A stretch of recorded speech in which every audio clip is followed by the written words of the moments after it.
이날은 준비일 곧 안식일 전날이므로 저물어 쓸 때에 아리마대 사람 요셉이 와서 당돌이 빌라도에게 들어가 예수의 시체를 달라 하니 이 사람은 존경받는 공회원이요 하나님의 나라를 기다리는 자라. 빌라도는 예수께서 벌써 죽었을까 하고 이상히 여겨 백부장을 불러 죽은 지가 오래냐 묻고 백부장에게 알아본 후에 요셉에게 시체를 내어준지라. 요셉이 세마포를 싸서 예수를 내려다가 그것으로 싸서 바위 속에 판 무덤에 넣어두고 돌을 굴려 무덤 문에 놓음에 막달라 마리아와 요셉의 어머니 마리아가 예수 둔 것을 보았더라. 아멘. 우리 3일 동안 이제 빌라도에 관해서 정확하게 말하면 빌라도의 선택에 관해서 우리가 이제 묵상하면서 은혜를 나누었습니다. 빌라도는 예수님을 십자가에 내어주는 그릇된 선택을 했습니다. 양심의 소리, 진리의 소리, 하나님의 소리를 듣지 아니하고 두려워하지 아니하고 군중들에게 기쁨을 주고 자기의 출세를 위해서 양심의 소리, 진리의 소리, 하나님의 소리를 거부하고 그는 예수님을 내어주는 그릇된 선택을 했다 하는 내용들을 우리가 나누면서 은혜를 나누었습니다. 빌라도는 최악의 상황에서 최악을 선택한 그런 사람이었습니다. 그리고 그 뒤에 15장 15절 이후에 예수님께서 이제 드디어 이제 십자가에 내어주시고 고난을 받으시고 십자가에 못 박히시는 그런 내용들이 쭉 기록이 되고 있고, 그런 내용들은 우리가 좀 건너뛰었고, 오늘 우리가 읽은 말씀은 예수님께서 그렇게 우리의 죄를 지시고 십자가에서 돌아가셨어요. 여러분, 예수님이 그렇게 죽으셨기에 우리가 살아나게 되었는 줄로 믿습니다. 예수님께서 그렇게 십자가에서 처절한 고통을 받으시고 하나님께로부터 버림을 받는 그런 고난을 당하셨기에 우리가 하나님의 자녀가 될 수 있었고 천국 시민이 될 수 있었고 오늘도 우리가 믿음으로 살아가는 하나님의 사람이 되게 된 것이라는 것입니다. 그러게 여러분, 오늘 어떤 환경 어떤 여건 가운데 있을지라도 내 신분은 하나님의 나라에 있다. 나는 주님이 사랑하시는 주님의 사람이다. 이런 담대함과 은혜의 고백이 우리의 고백이 되기를 소망합니다. 그렇게 예수님께서 십자가에 죽으셨어요. 그리고 이제 오늘 본문에 나타나는 사람은 누구냐면 아리마대 요셉이라고 하는 사람입니다. 우리가 아리마대 요셉에 관해서는 많이 들어서 이제 알고 있습니다. 그런데 월화수 빌라도의 선택에 관해서 우리가 묵상해 보았던 것처럼 오늘 다음 주 월요일 그래가지고 이 아리마대 요셉의 선택에 관해서 연속 성상에서 우리가 이제 좀 하나님의 말씀을 나누면서 은혜를 나누기를 원합니다. 아리마대라고 하는 말은 여러분 아시는 것처럼 지명입니다. 아리마대 출신의 요셉이다. 그러니까 예루살렘에서 북서쪽으로 한 20마일 떨어진 곳에 위치한 그런 곳이 이제 아리마대라고 하는 지역이라고 그래요. 작은 마을. 구약 시대는 라마 다임소빔이라고 해가지고 구약 성경에 아주 유명한 걸출한 인물인 사무엘이라고 하는, 그러니까 이제 그 초대왕 사울과 다윗에게 기름을 부은, 그래서 왕으로 세운 사울이라고 하는, 이스라엘이 사사시대에서 왕정으로 넘어가는데 큰 공헌을 한 그런 사무엘이라고 하는 인물의 고향이기도 한 것이 아리마대라고 하는 그런 지역입니다. 그런데 요셉이라고 하는 그의 이름 앞에 아리마대라고 하는 그 지명을 붙인 이유가 있습니다. 그 당시 요셉이라고 하는 이름은 유대 나라에서 너무나 흔한 이름이었다고 그래요. 그래서 우리로 말하면 미스타킴, 미사리라고 하는, 또 한나, 안나, 마리아 이런 이름도 흔했다고 그러죠. 그래서 미스리, 미스김 이런 것들이 이제 마리아, 한나 이런 이름이었다고 이제 그래요. 그래서 길을 걸어가다 요셉 그러고 부르면 아마도 여러 사람이 한꺼번에 대답하고 돌아볼 정도로 흔한 이름이 요셉이었기 때문에 우리가 이제 뭐 창세기에 나오는 요셉도 알고 있고 아리마대 요셉, 예수님의 육신의 아버지 요셉, 그리고 그 사도행전에 나오는 바나바라고 하는 사람의 원래 이름도 요셉이었잖아요. 그런데 이제 다른 사람을 위로하고 권면하는 은사가 있었기 때문에 사람들이 그를 바나바라고, 권위자라고, 권면하고 위로하는 은사를 가진 사람이 이렇게 이름을 붙여준 것입니다. 그래서 이제 구별되게 하기 위해서 앞에 아리마대 요셉이라고 이름을 붙였던 것입니다. 그런데 이 아리마대 요셉이 예수님께서 십자가에서 돌아가시자 자기 무덤에 예수님의 시신을 하게 되는데, 이 사건이 이제 마태복음, 마가복음, 누가복음, 요한복음에 다 기록이 되고 있습니다. 그런데 이제 우리는 순서를 따라 마가복음을 보았는데, 특별히 요한복음 19장에 보면 38절에 보면 아리마대 요셉을 가지고 꼭 집어서 뭐라고 기록하고 있냐 하면 예수님의 제자였다. 누구였다고요? 예수님의 제자였다. 그렇게 기록을 하고 있습니다. 예수님을 구주로 메시아로 믿고 따르던 예수님의 제자였다는 것입니다. 12명의 제자 가운데 들어가지 않지만 예수님의 주변은 70명, 120명 이렇게 예수님의 제자들이 많이 있었잖아요. 예수님의 제자였다고 기록하고 이제 있습니다. 그런데 이제 그는 예수님의 제자이기는 했지만 유대인들을 두려워해서 자신을 숨기면서 살아왔던 사람이었던 것 같아요. 자신이 예수님의 제자라고 하는 사실을 밝히지 못하고 사실을 숨기면서 살아왔던 그런 사람이었던 것 같아요.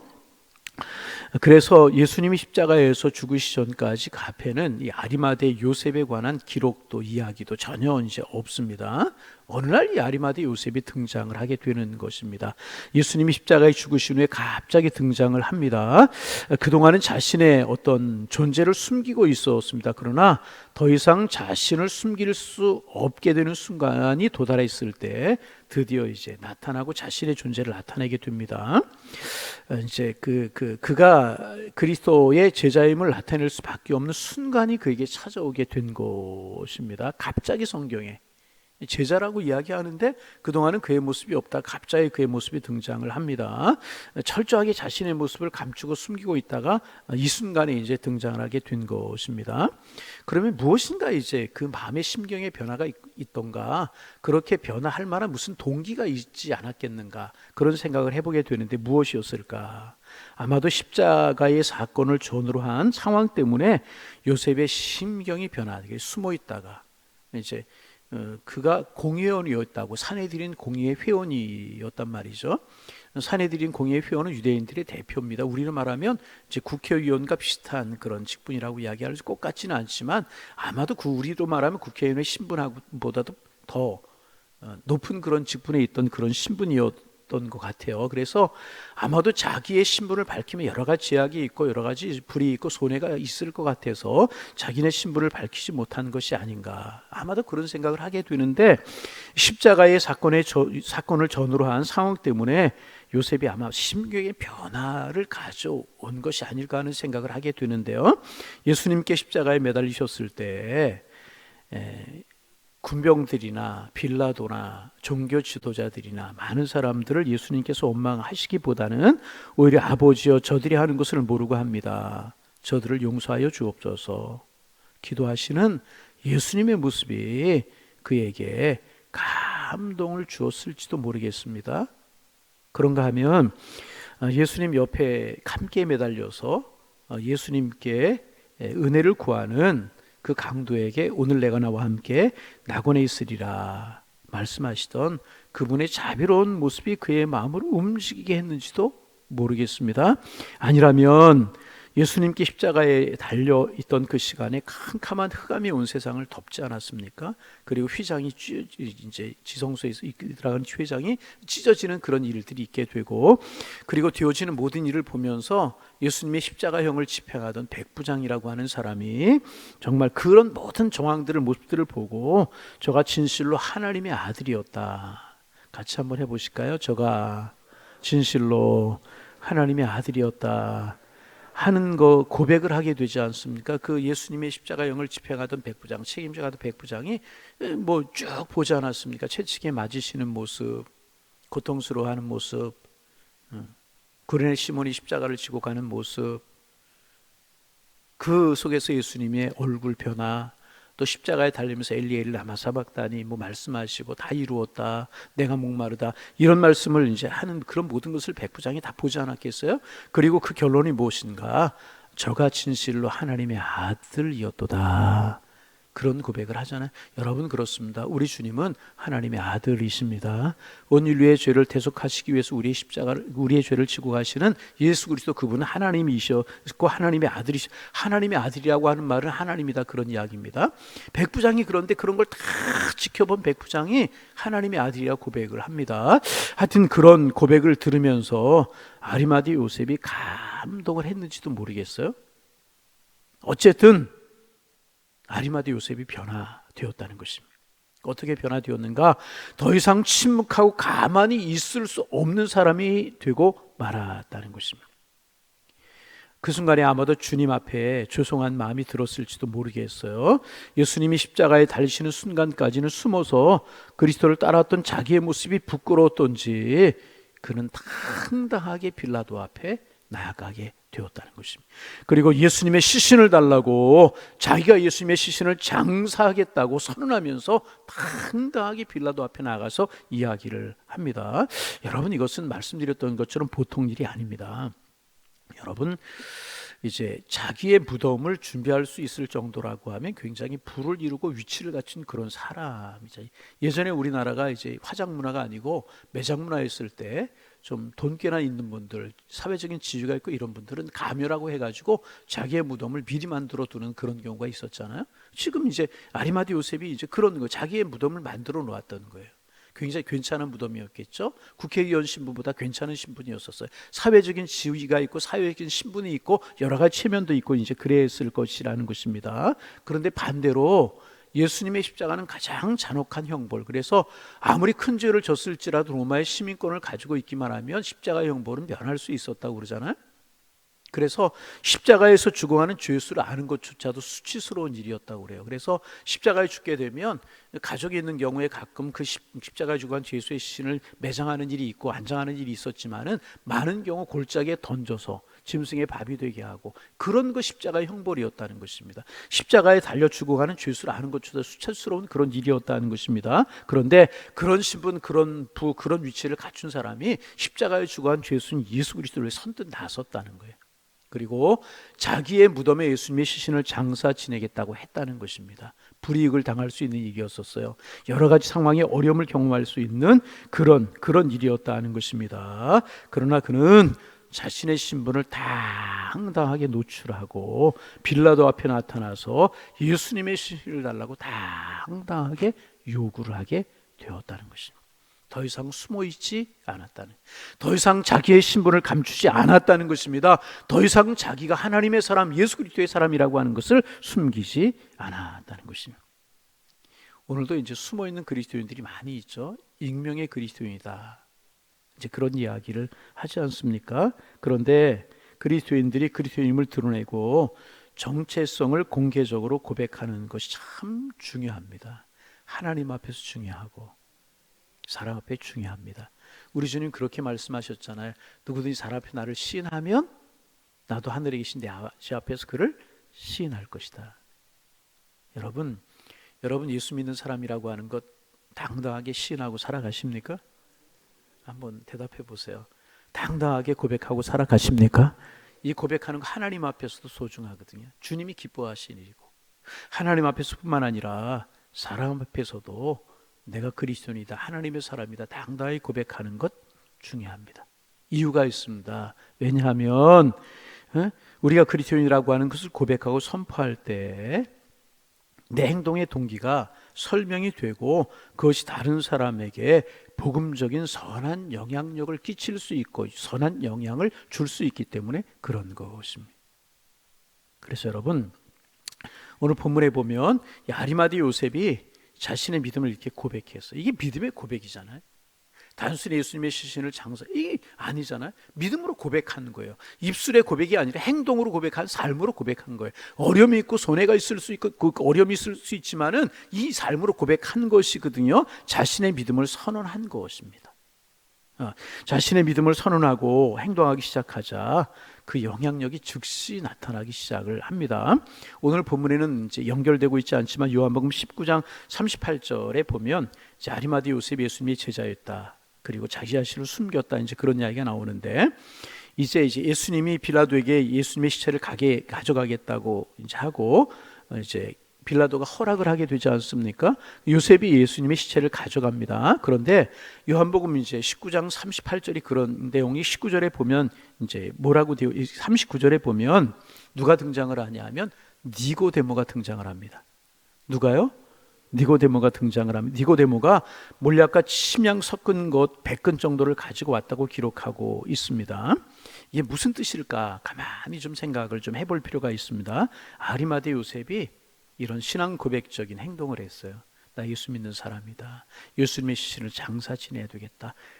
이 빌라도가 누굽니까? 서슬시퍼란 종교 지도자들도 지켜보고 있지 않았습니까? 그들 앞에 나가서 이런 믿음의 행동, 신앙 고백적인 행동을 했을 때 그러한 그 행동이 니고데모에게 선한 영향을 끼치게 되었다는 것입니다. 여러분이 니고데모 알죠? 요한복음 3장에 보면 니고데모가 밤중에 예수님을 찾아왔어요. 사람들이 눈을 피하고 싶었던 것 같아요. 그래 밤중에 예수님을 찾아봤거든요. 그래서 이제 예수님과 이야기를 하다 예수님께서 사람이 거듭나지 아니하면 하나님의 나라에 들어갈 수 없다. 그런 이야기를 하자 늙으면 어머니 못해 어떻게 들어갈 수 있겠습니까? 뭐 이런 이야기를 이제 하지 않습니까? 쭉 그런 이야기를 하다가 예수님께서 이제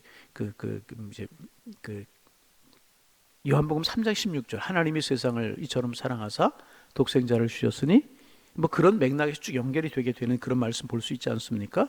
그때 틀림없이 니고데모가 예수님을 믿고요 거듭나게 되었을 것이라. 아멘. 틀림없이 그 예수님하고 이야기 그렇게까지 갔잖아요.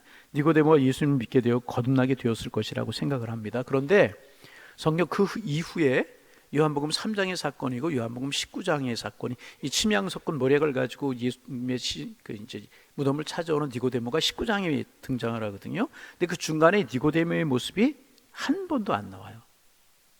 따랐다, 어떤 것에 곁에 있었다, 그런 이야기 한 번도 나와요.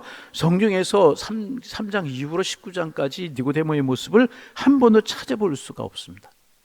그의 사회적인 신분 때문에 예수님을 믿었지만 자기의 신분을 숨기고 있지 않았을까, 그런 가능성이 많다는 것입니다. 밤중에 찾아온 것도 아마 그런 이유, 자기의 신분이 노출되는 것이 꺼려했던 이유가 아닐까, 그런 생각을 하게 이제 된다는 것입니다. 다시 이제 우리에게 좀 관심을 모아서 지금도 신앙생활하면서 이런 모습으로 신앙생활하는 분들이 많이 있을 수 있다는 거예요. 내가 예수 믿어요. 근데 내가 예수 믿는다는 것, 그리스도인이라고 알려지면 사회적인 신분을 유지하는 데 어려움이 있고 장애가 있고 그렇다고 생각을 해서 지금도 신분을 숨기면서 신앙생활하는 분들이 많이 있을 수 있다는 거예요. 지금은 그런 일이 없지만 예전에는 이제 누가 이사하면 요즘은 익스프레스 이사짐 센터에 다 하지만은 전에는 이제 직장 동료들이 뭐 이렇게 직원들이 같이 이사짐을 날라주고 그랬잖아요. 근데 이제 어느 회사에 이제 뭐 이사 부장 정도 되는 분이었나 보죠.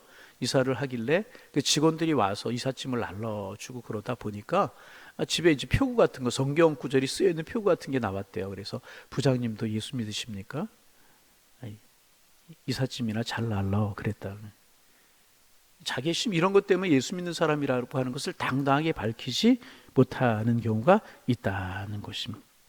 니고데모가 그랬을 것이라는 것입니다. 그런데 요셉이 당당하게 담대하게 자신의 신분을 이렇게 했던 것 때문에 니고데모에게 영향을 끼쳤을 것이라는. 그리고 니고데모도 이후로 당당한 그리스도인이, 예수님의 무덤을 찾아왔던 것을 본 공개적으로 당당한 그리스도인이 되었을 것이라는 것입니다. 그렇습니다. 공개적인 우리의 신앙생활은 다른 사람에게 선한 영향력을 끼칠 수 있다는 것입니다. 그리고 내 신앙에도 유익이 되는 거예요. 왜냐하면 내가 그리스도인이라는 것을 선언했어요. 내가 그리스도인이라는 걸 말했어요. 그러면 내가 그에 대한 책임을 져야 되는 거예요. 무슨 이야기냐? 다른 사람들 앞에 내가 그리스도인으로 살아가야 된다는 것이라는 거예요. 그래서 내 신앙에도 유익이 된다는 거예요. 그러므로 그러다 보면 그것이 내 신앙에도 영적인 성숙을 가져오게 된다는 거예요. 여기에서 여러분 이제 십자가가 생각이 났어요. 요즘은 차 뒤에 익수스라고 하는 물고기를 붙이고 다니는 분들이 많지 않은 것 같은데 예전에는 많이 있었고, 또 이제 그렇지 않으면 차 룸밀러에다가 십자가를 걸고 다니는 분들이 계셔요. 여러분, 왜 물고기를 달고 다니고 십자가를 이렇게 걸고 다니고 그럽니까?